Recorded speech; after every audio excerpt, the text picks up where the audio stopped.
G'day everyone, today we're going to be taking a look at map 11 of nosp3, Furious Garden. The first exit I got on this map a few months back was just shy of 8 minutes, and at the time I thought that was pretty good, but looking back on it, the non-secret portion of the map really wasn't very well optimised at all, so I figured I'd come back and take another look at it. I was able to save nearly a minute and a half, which is pretty shocking to me since I only really expected to save maybe 20 or 30 seconds. The bigger surprise to me was that almost half that time save came from the secret fight itself. And I really didn't expect to save any time there, honestly. I think this is mostly luck in getting some very good infighting going between the Barons and the Cybers, but I also played a fair bit more aggressively during the first phase of the fight and got some really good damage out on the Cybers there as well. Anyway, let's jump into the demo. Alright, so we start by going into the secret fight, which is by far the hardest part of the map. So a big group of Barons on either side, and about 25 Cybers on either side behind them as well. I start by getting some damage in on the Barons. The majority of my time in this fight I want to be letting the Cybers clear out the Barons, but I can't start working on the Cybers straight away. I need to bait the Barons away from the Cybers to give me a little bit of a gap where I can start spamming BFG against the Cybers themselves. That baiting time also gives time for the Cybers to clear out kind of the first row of Barons that they aggro, which kind of works out pretty well as well. So from here, once I've got the Barons kind of in the middle of the room, I kind of just go back and forth in between either side of Cyber walls. Trying to do as much damage as I can to the Cybers as possible, while still dodging their rockets and also not getting body blocked by the Barons that are going to be pushing in from behind you. It's important to switch up what side of the Cyber walls you're attacking, because obviously the Barons are going to be following you from either end of the room to the other, so you don't want to spend too much time waiting there, because honestly getting body blocked by Barons is the #1 cause of death in this fight. You need to be very hyper aware of exactly when and where Barons could be pushing in from behind you to your sides, so that you don't assume that you've got room to strafe to the left or right and then only have a Baron show up in your face. So you can still get yourself into some very awkward positions where you have to run around on very low health until you get a good chance to dive into one of the megas that the Cybers are guarding. But thankfully it only happened to be once this attempt.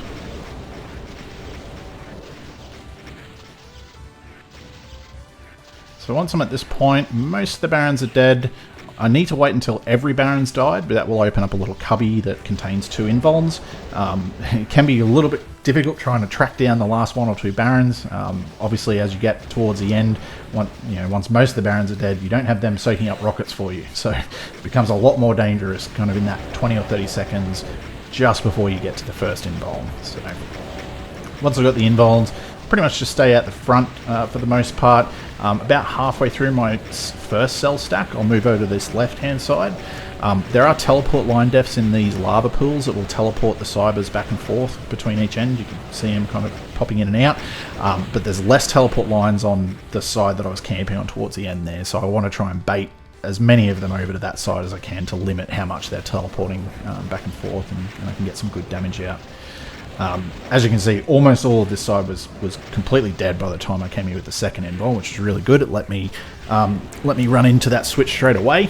Normally, in my previous attempts, I was getting to this point having to use the full second invuln against this side, and I would still have maybe 10 to 12 Cybers left. So I was very happy with how much damage I managed to get out on the Cybers early here. It was, as I said, a much better attempt than pretty much anything else I had. So once that's all done, ready to go to the non-secret portion of the map, which is pretty easy, especially in comparison. There's really nothing in here that's likely to get you killed unless you make a big mistake or get very unlucky. So at the start, I just push to the right and go into this chain gunner ring room. You don't start with the chain gun, so you do get a forced weapon switch to the chain gun when you push in here, which is a little bit awkward and not a great time to be weapon swapping, but try and make sure I clear out all the chain gunners in this room before I leave. I don't want to have to come back here and clean up any of them at the end of the fight. Once that's done, I push out, start getting some damage on those revs and grab the yellow key. So I need to head over to the other side now and grab the red key. There's not much in the red key room, just a few Manx and Cybruiser.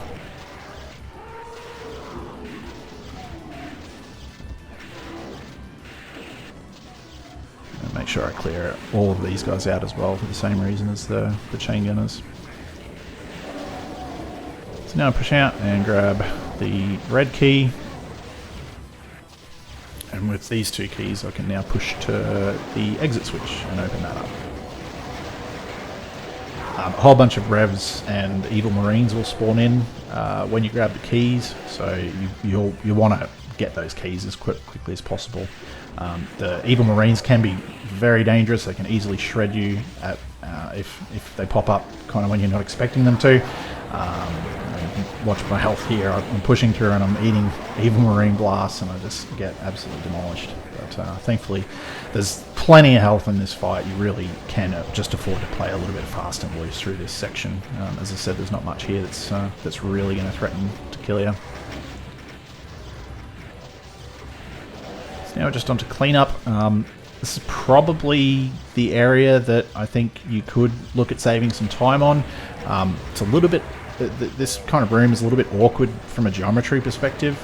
You're basically always going to have half of the enemies get stuck in the starting area, in that kind of starting room that I was in just before. And it's yeah, I don't know that there's a perfect way of pathing around here, so you don't have to like revisit multiple areas multiple times and clean up again. But yeah, I never really figured it out, so I just went with what I thought was a reasonably good cleanup route.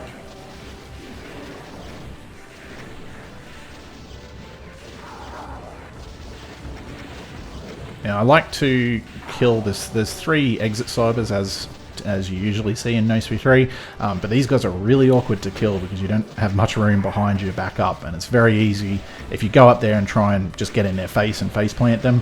Super easy to just get rocketed and you'll just get knocked off the platform, and then you're not doing good damage anyway. So I just stay down the bottom until I have cleared all but the last cyber in the exit.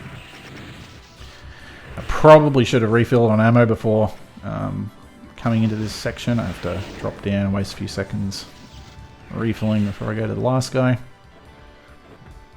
And I do still need to be a little bit cautious here just because I don't have armor. I could easily die to a rocket volley. And that's it. Alrighty everyone, thanks very much for watching. I'll see you all next time. Catch you later.